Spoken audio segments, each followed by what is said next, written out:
Hello friends, स्वागत है आप सभी का आपके अपने YouTube channel book hive educator पर। तो मैं इस वीडियो के अंदर में आपके लिए आज जो टॉपिक लेके आया हूं वो है न्यूक्लियर रिएक्शन, ठीक है, जिसे हम लोग हिंदी में नाभिकीय अभिक्रिया कहते हैं। नाभिकीय अभिक्रिया कहते हैं। तो बहुत ही इंपॉर्टेंट टॉपिक है, ठीक है, ध्यान से पढ़ेंगे हम लोग, इसको अच्छे से डिस्कस करेंगे और इसमें हम जानेंगे कि न्यूक्लियर रिएक्शन के कौन से टाइप्स होते हैं और कौन कौन से न्यूक्लियर रिएक्शन होते हैं। देखो, एक तो ना ये केमिकल रिएक्शन से कैसे अलग होता है, ठीक है भाई। केमिकल रिएक्शन में क्या होता है कि ना एटम जुड़कर मॉलिक्यूल्स बनाते हैं, फिर मतलब उसमें एक रिएक्टेंट होता है, एक प्रोडक्ट होता है, और फिर मॉलिक्यूल्स फर्दर टूट के कुछ और जुड़ के रिएक्टेंट्स बनाएंगे। लेकिन यहाँ पे क्या होता है, लेकिन ना एलिमेंट चेंज नहीं होता, ये कि नहीं हाइड्रोजन चेंज होकर कुछ और बन जाए। लेकिन यहाँ पे क्या होता है कि ना जो एलिमेंट होता है वही चेंज हो जाता है, ठीक है। जैसे यहाँ पे हाइड्रोजन हीलियम बन जाए, ठीक है, यूरेनियम क्रिप्टन बन जाए, इस तरह से होता है यहाँ पे। तो जो न्यूक्लियर रिएक्शन है आपका, ये आपके दो टाइप्स के होते हैं। अगर हम इसके टाइप्स की बात करें न्यूक्लियर रिएक्शन की, तो ये दो टाइप्स के होते हैं। कौन कौन से इसके दो टाइप है? एक होता है आपका न्यूक्लियर फिजन, इसको हम लोग हिंदी में कहते हैं नाभिकीय विखंडन। हिंदी में इसे न्यूक्लियर फिजन, नाभिकीय विखंडन कहा जाता है। और एक होता है न्यूक्लियर फ्यूजन। देखो, फ्यूजन मतलब बच्चे जुड़ना होता है, तो ये हिंदी में हो गया नाभिकीय संलयन। नाभिकीय संलयन। तो ये आपके दो टाइप्स के न्यूक्लियर रिएक्शन हो जाते हैं। अब ना इन दोनों में रिलेशन क्या है, ठीक है, या फिर अंतर क्या है? रिलेशन नहीं, अंतर ये मेनली कि इन दोनों में अंतर क्या है। देखो कि जैसे ना फिजन का मतलब ही क्या होता है, विखंडन का मतलब टूटना होता है। तो इसमें क्या होता है कि जो हैवी एटम होता है, हैवी एटम, वो टूट कर लाइट एटम्स में कन्वर्ट हो जाते हैं, ठीक है। इसमें जो भारी परमाणु होते हैं, भारी परमाणु, ये टूट कर हल्के परमाणु में परिवर्तित हो जाते हैं, ठीक है, हल्के परमाणु में परिवर्तित हो जाते हैं। हैवी एटम जो है टूटकर लाइट एटम्स में कन्वर्ट हो जाते हैं। जैसे कि मान लो कि यूरेनियम टूटा तो क्रिप्टन, न्यूट्रॉन, इन सब में कन्वर्ट हो गया, ठीक है।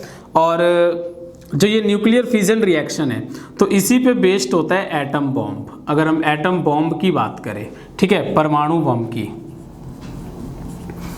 एटम बॉम्ब, परमाणु बम, तो भाई परमाणु बम जो है वो इसी अभिक्रिया पर आधारित होता है। Atom bomb is based on nuclear fission reaction, okay. और ना हम इस रिएक्शन का उपयोग जो है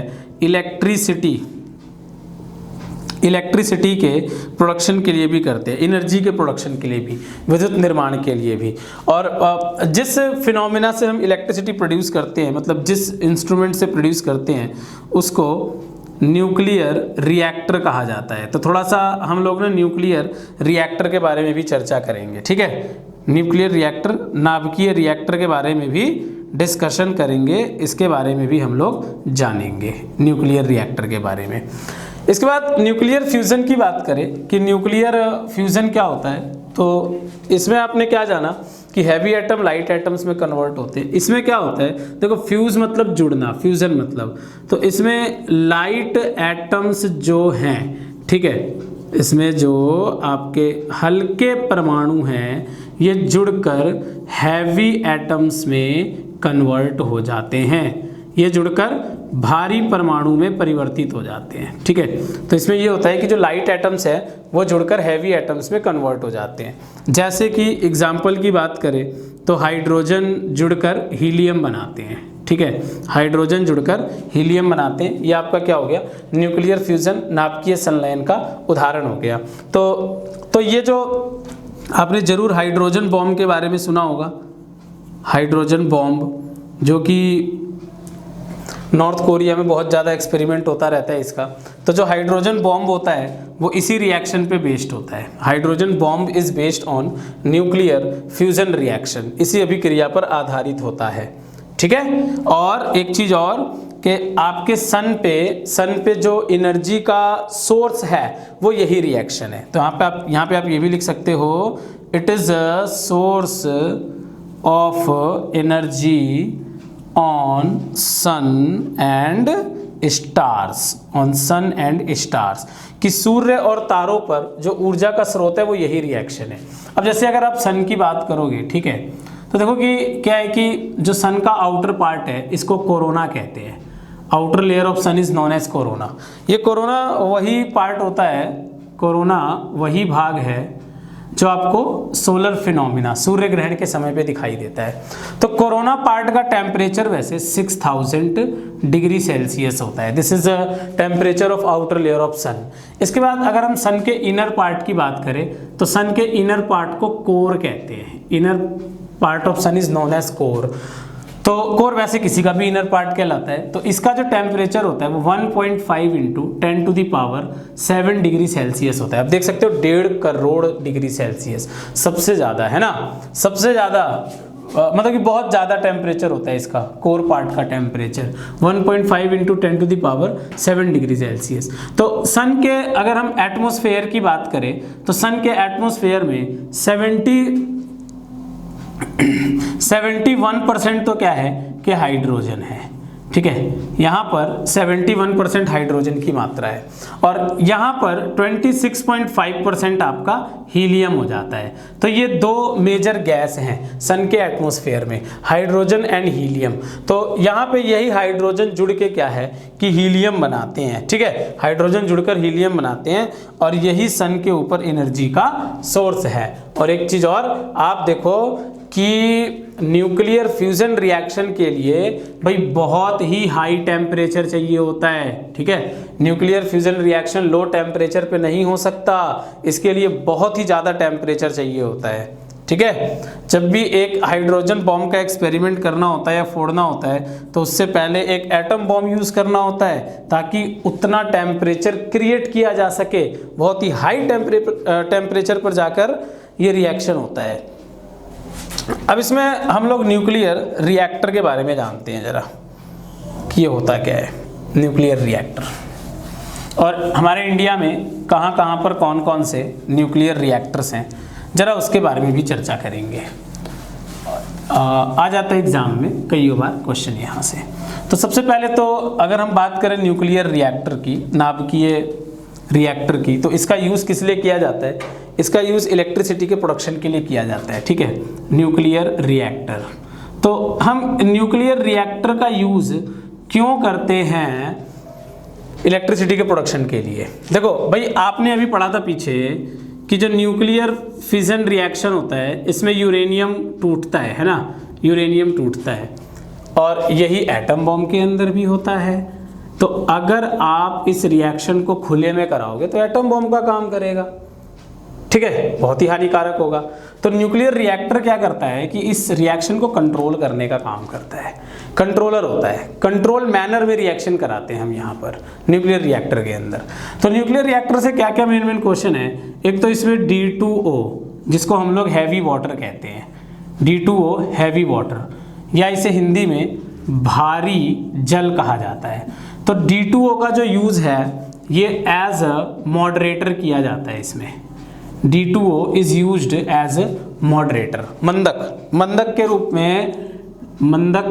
रूप में D2O का यूज़ करते हैं, ठीक है, हैवी वाटर का।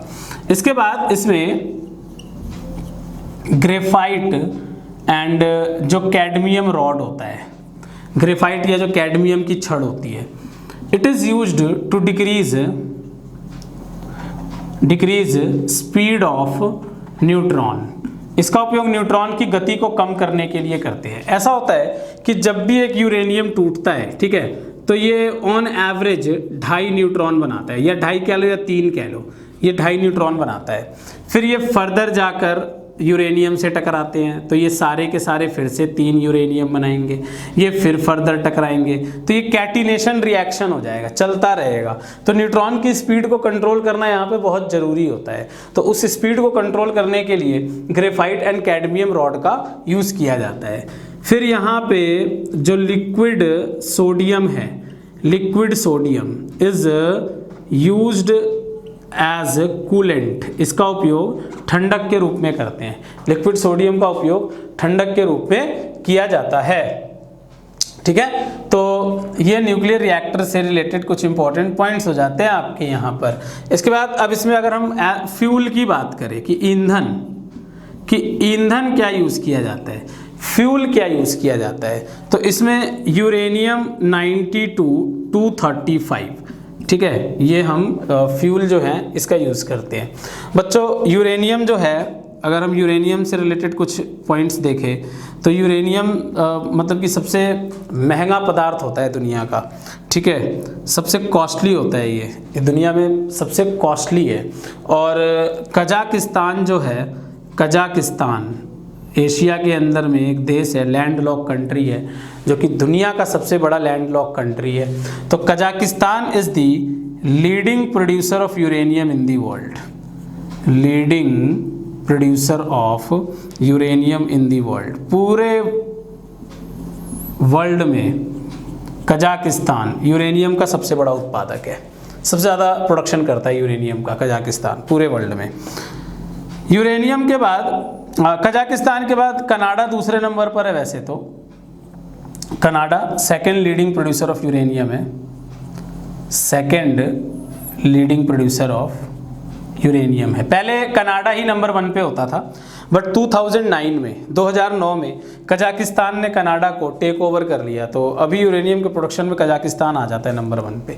लेकिन अगर हम रिजर्वायर की बात करें, भाई रिजर्वायर का मतलब क्या है कि कहाँ पे सबसे ज़्यादा पाया जाता है, तो यूरेनियम सबसे ज़्यादा ऑस्ट्रेलिया में पाया जाता है। Australia is the largest reservoir of uranium in the world. सबसे ज़्यादा यूरेनियम वर्ल्ड में ऑस्ट्रेलिया में पाया जाता है। पाया जाना है, ये प्रोडक्शन नहीं है। प्रोडक्शन में तो कजाकिस्तान है और दूसरे पे कनाडा। ऑस्ट्रेलिया में है लेकिन वो प्रोडक्शन नहीं करता, तो सबसे ज़्यादा ऑस्ट्रेलिया में उपस्थित है ये। इसके बाद अगर जैसे कि हमारे इंडिया में यूँ तो बहुत कम यूरेनियम पाया जाता है, लेकिन फिर भी अगर हम यूरेनियम की बात करें तो हमारे इंडिया में थोड़ा बहुत झारखंड एंड राजस्थान, ये दो ऐसे राज्य हैं जहाँ पे थोड़ा बहुत यूरेनियम पाया जाता है। सिंहभूम हो गया झारखंड में, ठीक है, और राजस्थान में आपका जैसलमेर वगैरह हो गया। तो ये कुछ जगहें हैं जहाँ पे थोड़ा बहुत यूरेनियम मिलता है, उतना नहीं है लेकिन थोड़ी बहुत यूरेनियम हमारे यहाँ पे मिल जाता है। हमारे यहाँ पे अगर हम बात करें तो केरल में मोनाजाइट सैंड पाई जाती है केरल के तट पर।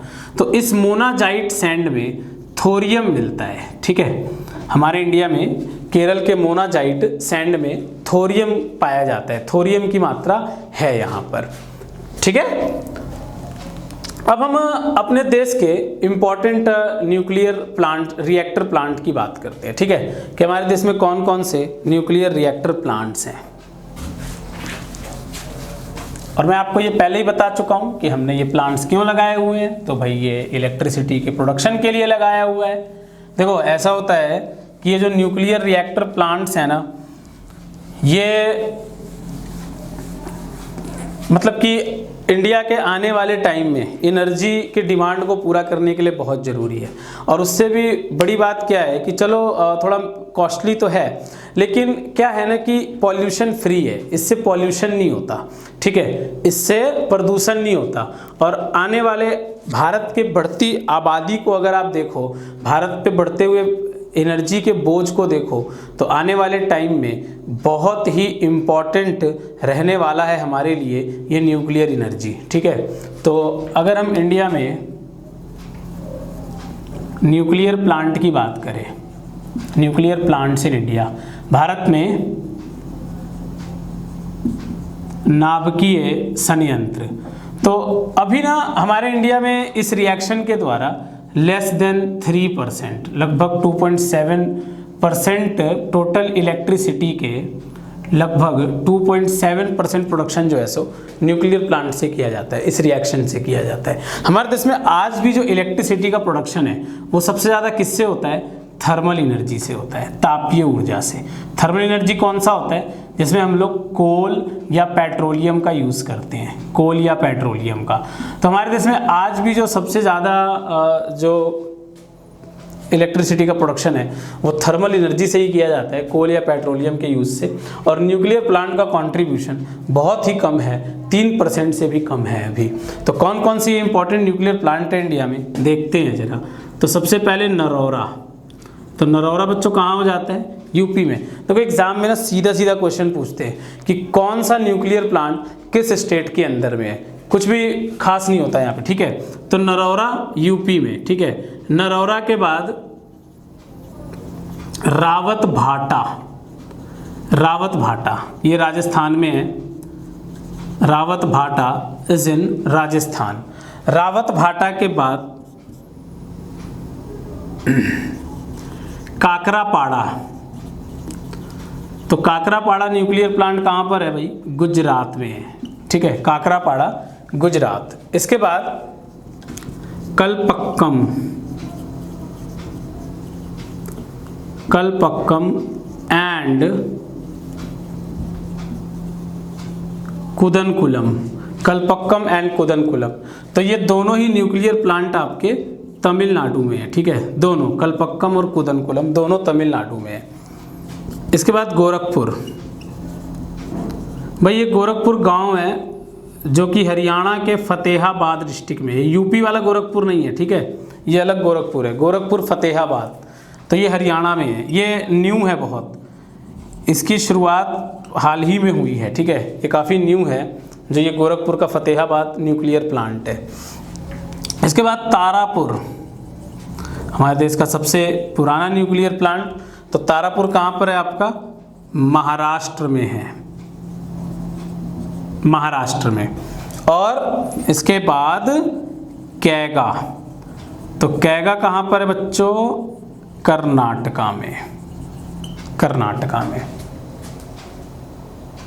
तो ये हमारे देश के प्रमुख न्यूक्लियर प्लांट्स हो जाते हैं, ठीक है। तो ये आपको ये काफ़ी इंपॉर्टेंट भी है, डायरेक्ट क्वेश्चन होते हैं यहाँ से, ठीक है, कुछ घुमा फिरा के भी नहीं है, सीधा सीधा पूछ देते हैं कि किस स्टेट में कौन सा न्यूक्लियर प्लांट है। तो आई होप कि आप लोगों को ये वीडियो अच्छी लगी होगी। और अगर आपको हमारा चैनल पसंद आता है, हमारे वीडियो पसंद आते हैं, तो हमारे चैनल को ज़रूर सब्सक्राइब करें, लाइक करें, वीडियो को शेयर करें और बेल आइकन को ज़रूर दबाएं ताकि हम जो कुछ भी यूज़फुल वीडियोस डालें उसका नोटिफिकेशन आपको मिलता रहे। तो चलिए आप इस वीडियो को अच्छे से कवर कीजिए, फिर मैं फिर आपके सामने आऊँगा नेक्स्ट वीडियो में एक नए इंटरेस्टिंग टॉपिक के साथ। तब तक के लिए गुड बाय।